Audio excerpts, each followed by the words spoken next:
வணக்கம்.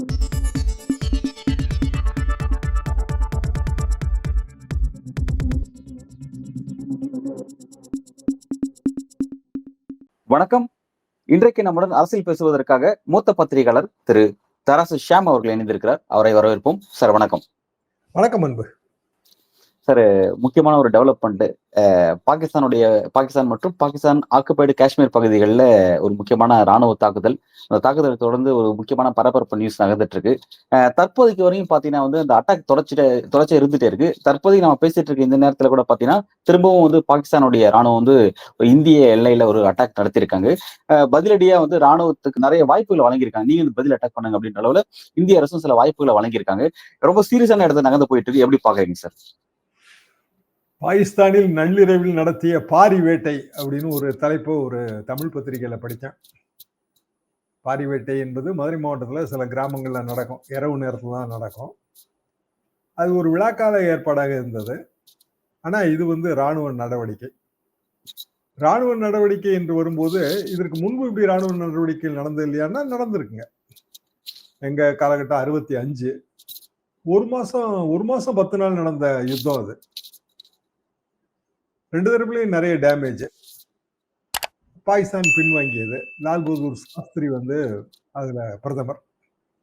அது பிறகு அவரு தாஷ்கண்ட் சமாதான ஒப்பந்தத்துல கையெழுத்து போடும்போது அவருக்கு ஹார்ட் அட்டாக் அங்க இறந்து போயிட்டாரு. பாகிஸ்தான் பிரதமர் அயூப் கான் அவர் பாடியை சுமந்துட்டு வந்தார். அதெல்லாம் எங்களோட காலேஜ் டேஸ்ல மறக்க முடியாத விஷுவல்ஸ். முன்னதாக இங்க இந்திய எதிர்ப்பு போராட்டம் ரொம்ப லால் பகதூர் சாஸ்திரியை மிக வன்மையாக கண்டிச்சு சுவர்ல எழுதி போடுறது அப்படியாக இருந்த உணர்வு இந்த யுத்தத்துக்கு பிறகு அப்படியே நேரடியா தலைகீழா மாதிரி லால் பகதூர் சாஸ்திரி ஒரு ஹீரோவாக கொண்டாடப்பட்டார். ரொம்ப ஷார்ட் மேன்ங்க அவர். ஆனா அது அப்படியே தேர்தலில் எதிரொலிச்சுதான்னா இல்ல. 66 நடந்த இடைத்தேர்தல்களையும் காங்கிரஸ் கட்சிக்கு தமிழ்நாட்டில் வெற்றி கிடைக்கல. 67 எல்லாருக்கும் தெரிந்த உதாரணம் தான் காங்கிரஸ் கட்சி தமிழ்நாட்டில் ஆட்சியை இழந்தது. 71 இந்திரா காந்தி அம்மா அது வங்கதேச யுத்தம். இதுல திரைப்படங்களும் வரும். அப்போ ரத்த திலகம்ங்கிற திரைப்படம் பாகிஸ்தான் அந்த 1965 காலகட்டத்தில் பசுமை நிறைந்த நினைவுகளை பாடல் இன்னைய வரைக்கும் இந்த கல்லூரி பிரிவு விவசார விழாக்கள் எல்லாம் பாடப்படுற பாடல். பங்களாதேஷ் யுத்தத்துல ஜெய் பங்களாதேஷ்னு ஒரு திரைப்படம். இந்திரா காந்தி அம்மா பெரிய துர்க்கையாக கொண்டாடப்பட்டார்கள். தமிழ்நாட்டு அரசியல் என்ன ஆச்சுன்னா 72 வர வேண்டிய தேர்தல் இந்திரா காந்தி அம்மாவே 71 தேர்தல் கொண்டு வந்தாங்க. கலைஞர் முதல்வர். அவரும் 71 தேர்தலில் இந்திரா காந்தியோட கூட்டணி. ஆனால் சட்டமன்றத்துக்கு ஒரு சீட்டு கூட கொடுக்கல அந்த கூட்டணியில். அவர் வெறுமனே பாராளுமன்றத்துக்கு 9 10 சீட்டு கொடுத்துட்டு சட்டமன்றத்துக்கு நோ சீட்டுட்டாரு. இந்திரா காந்தி அம்மா அவ்வளவு பெரிய வெற்றியெல்லாம் அடைஞ்சும் தமிழ்நாடு சட்டமன்றத்தில் காங்கிரஸ் கட்சிக்கு ஒரு எம்எல்ஏ கூட இல்லாம போன ஒரு நிலைமை வந்தது. திமுக கூட்டணி 200 இடத்துக்கு மேல ஜெயிச்சது. இது 71. கார்கில் யுத்தம் உங்க எல்லாருக்குமே தெரியும். 1999 பிறகு வாஜ்பாய் பெரிய ஹீரோ. ஆனா 2001 தேர்தலில் தமிழ்நாட்டில் வெற்றி கிடைக்கல. அதிமுக வெற்றி அடைந்தது. இத்தனைக்கும் திமுக பாரதிய ஜனதா கூட்டணி 2001 சட்டமன்றம். அது என்னன்னா சட்டமன்ற தேர்தலில் இந்த மத்திய கட்சிகளுக்கு ஆதரவான மனநிலை தமிழ்நாட்டில் 1967 இருந்து இல்லை. இப்போ பிஜேபி நண்பர்கள் அவங்க போஸ்டிங்ஸ் எல்லாம் நான் பாக்குறேன். மோடி அவர்கள் பெரிய ஹீரோவாக கொண்டாடப்படுகிறார். இன்னைக்கு கூட நயினார் நாகேந்திரன் நேற்றைக்கு கூட அவர் என்ன சொல்லியிருக்காருன்னா, தமிழ்நாட்டிலேயே நாங்க சர்ஜிக்கல் ஸ்ட்ரைக் எல்லாம் நடத்தி பெரிய வெற்றி அடைவோம், அது இன்னொரு ஆபரேஷன்லாம் அவர் சொல்லியிருக்காரு. ஆனா வரலாறு எனக்கு அப்படி உணர்த்தல.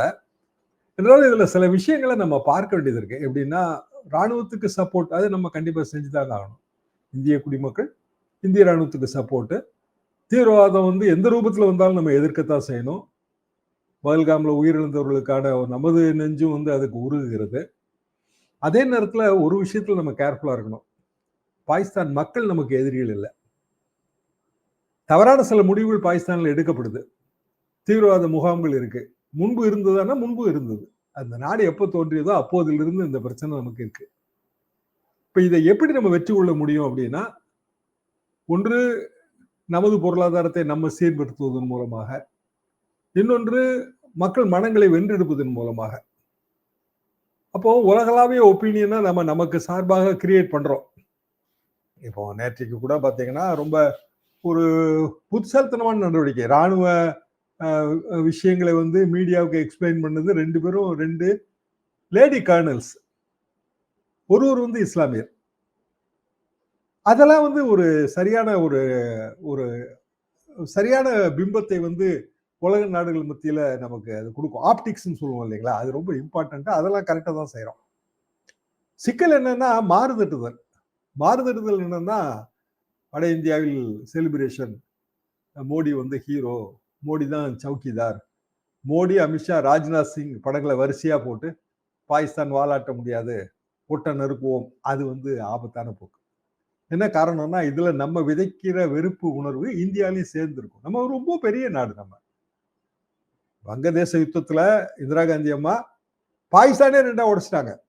பாகிஸ்தான் வந்து கிழக்கு பாகிஸ்தான், மேற்கு பாகிஸ்தான் எங்க காலத்துல. கிழக்கு பாகிஸ்தான் கடைசியில வங்கதேசமாவும் மாறி ஒரு நாடே வந்து வச்சுக்கலாம்.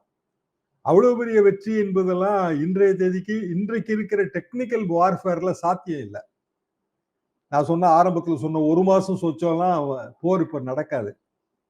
ஆனா உக்ரைன், ரஷ்யா எவ்வளவு பெரிய நாடு.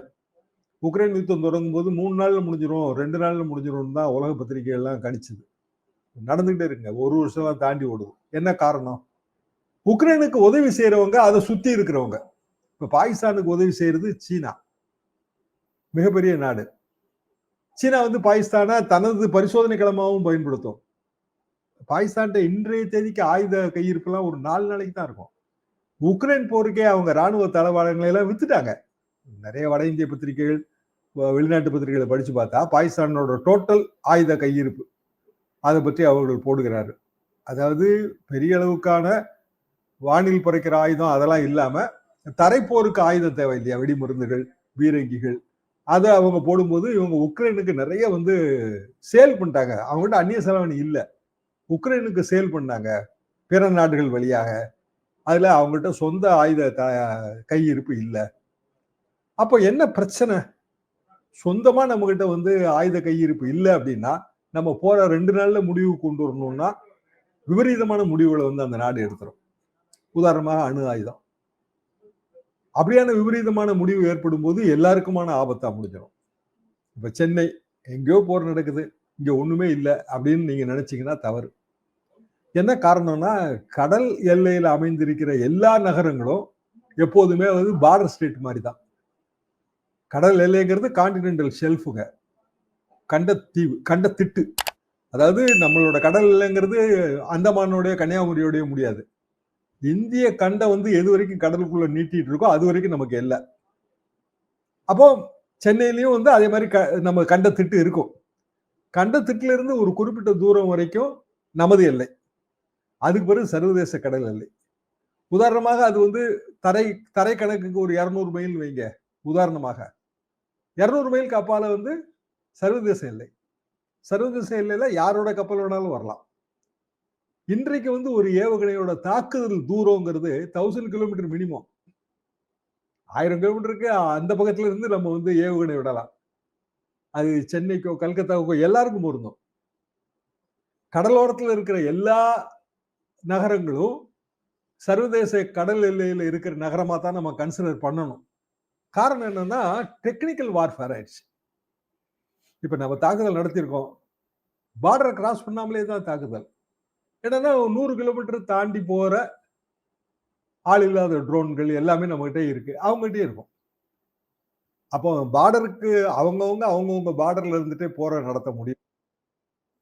இது மாதிரியான ஆபத்தான சூழ்நிலைகளை மனதில் வைத்து இந்திய தலைமை மாறுதட்டுகிற அரசியல்ல ஈடுபடாம, ஒரு குறிப்பிட்ட சம்பவம் அது நம்மளை பாதிச்சது, அதற்கான தண்டனை, இப்படி நம்ம இதை அதோட ரெஸ்ட்ரிக்ட் பண்ணணும்.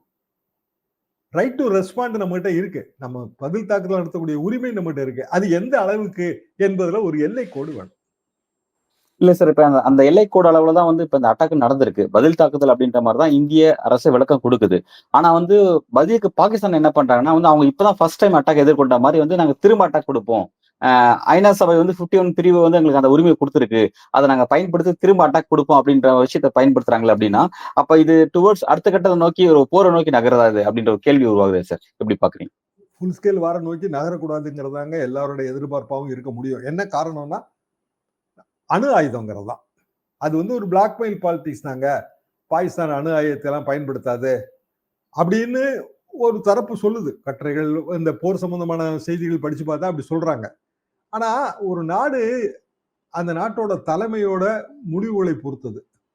இப்போ லால் பகதூர் சாஸ்திரி, இந்திரா காந்தி அம்மா அவங்க தலைமைகளை நான் வந்து என்னோட இளமை பருவத்துல பார்த்தேன். இதே மாதிரியான போர் சூழல். அவங்க வந்து போர் விரும்பிகளாக வந்து அவர்கள் அறியப்படல உலகத்துல. லால் பகதூர் சாஸ்திரியோட நீங்க அவரோட உருவத்தை பார்த்தீங்கன்னாலே அவர் வந்து அந்த மாறுதற்ற அரசியலுக்கு போக மாட்டாருங்க. சரி, அலகாபாத்ல இருக்கிறாரு. அவரு பள்ளிக்கூட புஸ்தகத்தை தலையில சுமந்து வச்சுட்டு கங்கையை கடந்து கடந்து தாங்க அந்த கரையில போய் படிக்கிறாரு. அவ்வளவு எளிமையான பின்னணியில இருந்து அவர் வர்றாரு. அப்போ அவரு சொல்ற எல்லாத்தையும் உலகமும் நம்புச்சு.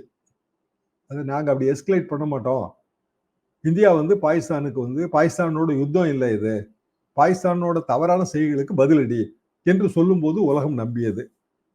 இப்போ நமது பிரதமர் நரேந்திர மோடி அவர்கள் சொல்லும்போது உலகம் நம்புகிறதாங்கிறது கேள்வி. இப்போ உதாரணமாக இந்திரா காந்தி அம்மா பாகிஸ்தான் படையில ஒரு 60-80,000 பேர் சரணடைகிற அளவுக்கு அந்த யுத்தத்துல வெற்றி. அமெரிக்காவே வந்து அதோட படையெல்லாம் அனுப்பி நம்மளை மிரட்டுச்சு. ஆனாலும் இந்திரா காந்தி அம்மா உறுதியா தான் இருந்தாங்க. வாஜ்பாய் எல்லாம் அப்ப எதிர்கட்சி தலைவர். அவரு இந்திரா காந்தி அம்மாவுக்கு ஆதரவு கொடுத்தாரு. இப்பவும் எல்லாருமே இன்னைக்கு கூட சர்வகட்சி கூட்டம் எல்லாருமே வந்து அரசாங்கத்துக்கு ஆதரவு தான் கொடுப்பாங்க. ஆனா இது அரசியல் நோக்கத்துக்காக பயன்படுத்திடக்கூடாது. அத சோசியல் மீடியா வந்து இன்னைக்கு அதுவும் ஒரு வார் ரூம் மாதிரி ஆயிடுச்சுங்க. சோசியல் மீடியால போஸ்ட் ஆகிற பிஜேபி ஆதரவு செய்திகளை பார்த்தால் இது அப்படியே வாக்கரசியலுக்கு கொண்டு போற அந்த தொனி தெரியுது. அது வந்து நல்லது இல்ல. இப்ப நீங்க அதை வச்சுதான் சொல்றீங்களா சார்? வந்து பிரதமர் மோடிக்கு சர்வதேச அளவுல ஆதரவு கிடைக்காதுன்னு அதை வச்சுதான் சொல்ல வரீங்களா? சர்வதேச அளவுல சந்தேகத்தோட பாக்குறாங்க. ஓகே. அந்த சந்தேகம் எதனால உருவாகுது சார்? இதனாலதான் வார் மாங்கரிங்கா தெரிகிறாரு. அவர் செஸ்ட் தம்பிங்னு சொல்லுவாங்க. அது இன்டர்நேஷனல் செஸ்ட் தம்பிங்ல நான் யார் தெரியுமா அப்படின்னு சொல்றது. அப்படின்னா பாகிஸ்தான் மாதிரி சாப்பாட்டுக்கே வழி இல்லாத ஒரு நாடு, வறுமை, எங்க தீவிரவாதிகள் எப்படி உருவாறாங்க, நம்ம லோக்கலா ரவுடி எப்படி உருவாகுறாங்க, அதையும் தீவிரவாதி உருவாருது. நீங்க ரெண்டுமே கம்பேர் பண்ணலாங்க. அதாவது சாப்பாட்டுக்கே வழி இல்லாம ஏழ்மையான பேக்ரவுண்ட்ல செத்தாலும் பரவாயில்லன்னு நினைக்கிறவன் ரவுடியா மாறிடுவான் காலப்போக்கில். யார் பயன்படுத்துவா அவனை? யார் பயன்படுத்துவானா? அரசியல்வாதி தான் பயன்படுத்துவாங்க பெரும்பாலும். அப்போ தீவிரவாதிகளும் அப்படித்தானே பயன்படுத்தப்படுறாங்க. உலகெங்கிலும் வந்து தீவிரவாதத்துக்கு பாகிஸ்தான் அரசு அது ஒரு களமா, பாகிஸ்தான் மண் களமா இருக்குங்கிறது உலகெங்கிலும் எல்லாருக்குமே தெரியும். ஆனாலும் ஏன் வந்து அலோவ் பண்றாங்க? பின்லேடன் பாகிஸ்தான்ல தான் இருக்கிறாருங்கிறது எல்லாருக்கும் தெரியும். ஏன் வந்து உலக நாடுகள் வந்து அதை அனுமதிச்சது? ஏன்னா பாகிஸ்தான் அவங்களுக்கு தேவைப்படுது. பாகிஸ்தான பேஸா வச்சு சார் இங்க ஒரு சந்தேகம் சார். இப்ப இந்த மாதிரியான தீவிரவாத குழுக்கள்ங்கிறது எல்லா நாடுகளும் இருக்காங்க. அது வந்து மத ரீதியாவோ, இன ரீதியாவோ, பல்வேறு ரீதியாவான குழுக்கள் இருக்கதான் செய்றாங்க. அப்படி இருக்கும்போது இது பாகிஸ்தான் மீது மட்டும் தனியா ஒரு குற்றச்சாட்டு முன்வைக்க முடியுமா? பாகிஸ்தான் அரசு மீது மட்டும் ஒரு குற்றச்சாட்டு முன்வைக்க முடியுமா? அப்படின்ற கேள்வி இருக்கு.